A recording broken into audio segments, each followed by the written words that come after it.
I don't know. It's like Irish American musicians come to America. We were talking. Yeah, I think Irish musicians come to America, I should say.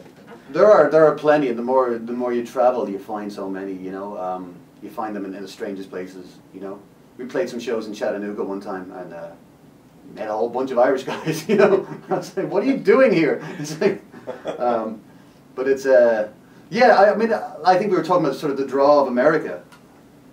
Yeah. And it's a worldwide draw, and I think there's always been a very close connection between Ireland and America because, you know, going back to the famine when Irish people were coming over here in their droves, there's always been that connection of families having someone here, and then people in America having a connection with Ireland. So there's always been sort of that back and forth, and Ireland has always been a nation of immigrants, and America has always been a place where we've come and been welcomed. So.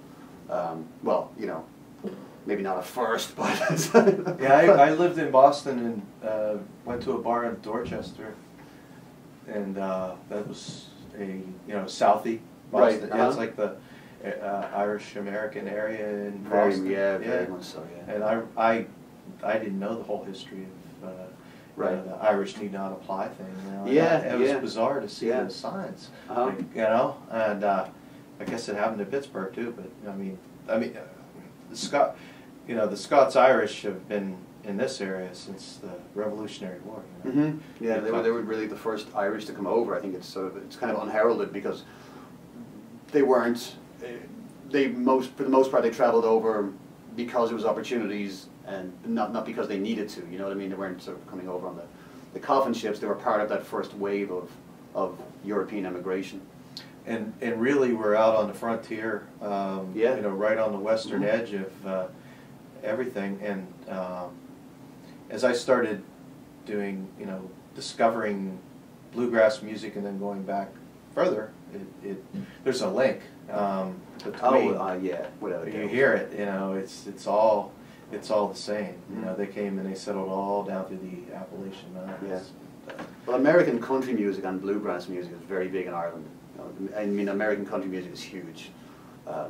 Real true country, or like the new country? Well, the new country is too, which I'm not as big a fan of. But you know, Johnny Cash and all that stuff, and Hank Williams, and like it's funny. Like growing up in Ireland, in my house, there was always singing going on, but you were as likely to hear a Hank Williams song as you were to hear an Irish folk song. You know. Yeah. So your connections in Philly, did you know people, or did you just come over with, you know? No, I didn't know anybody. Wow. I traveled over with a friend, and we had a plan to become huge, famous rock stars.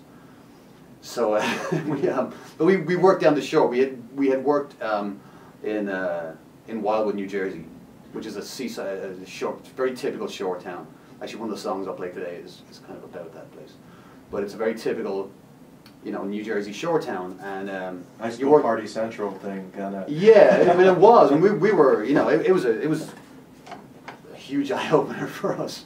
But all of a sudden, you know, just having an accent was all I needed, you know. So yeah, in a foreign country, yeah.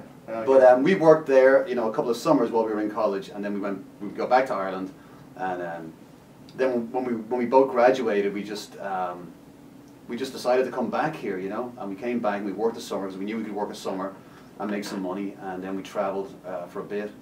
Florida, we worked a little bit, and we just sort of traveled around. But when we wanted to settle in a city, we'd both been to Philadelphia and we liked it. We'd been to New York as well, but New York still, we were quite young. I mean, New York scared us a little bit, but Philadelphia seemed manageable. You know, it seemed like a sort of we found like some neighborhoods that we really liked, and it didn't seem like it seemed kind of like Dublin, you know. It seemed like a city that we just sort of could quickly get a handle on. Mm-hmm. And we wanted to settle in a city. We wanted to play music, and it just seemed like a good place to go. So we came here, and we kind of did. We looked up some people who we knew in Wildwood, and got a place to stay, and we kind of took it from there, you know. We started playing right away, and we both then got our green cards, so that made it easier to stay. Was this your buddy from Patrick's Head? No, Patrick was from here. I met Patrick later on. I met Patrick through through a band. I recorded an album shortly after I came to Philadelphia, and I'd gotten some decent reviews, and I got asked to play these shows. It was the Budweiser Out on the Town shows, which were in different clubs, you know, sort of around the Philadelphia area.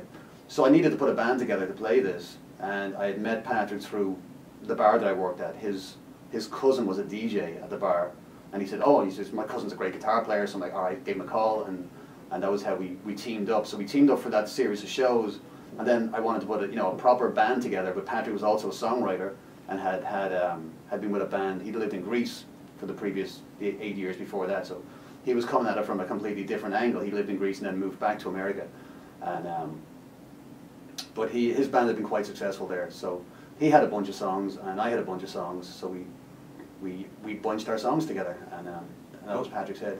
Well, speaking of, in case you just joined us, you're listening to Acoustic Songs live from WNJR here in Washington, Pennsylvania, and we have John Byrne in the studio from the John Byrne Band. He's solo today, and John, speaking of songs, you want to dig in and play something else for us? Sure, I'd be happy to, yeah. Okay, what are you going to do here? This song is called "It's a Gas That Makes You Laugh Before It Kills You." Okay, cool. There's a DJ in New York who plays this song, and he thinks this.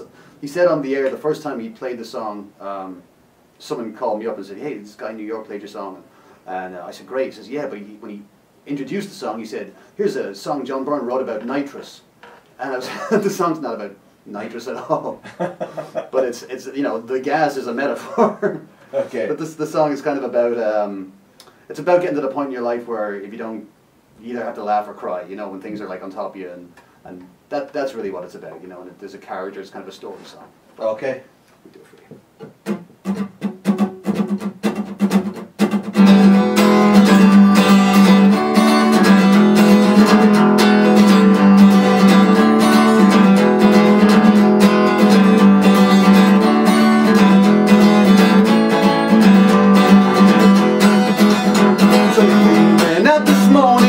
Star and the cigar, schedule to keep, and a map of Ballymena.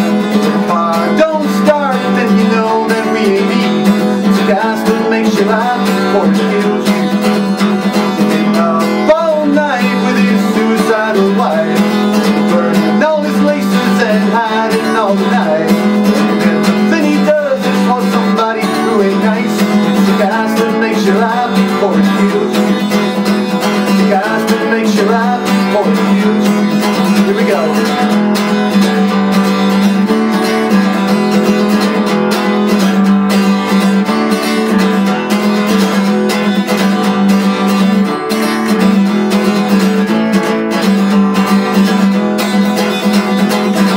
Someday he comes and leaves just as easy. Someday, bloody Sundays at the heart of all the dreaming. You can't find the rocks, the sand that's in between. It's the gas that makes you laugh before it kills you. So pour another water and pour over 20 pages. Write clocks and calendars, sing on laughing stage. The star outside with the hurricane still raging. It's the gas that makes you laugh before it kills you. It's the gas that makes you laugh before it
like that.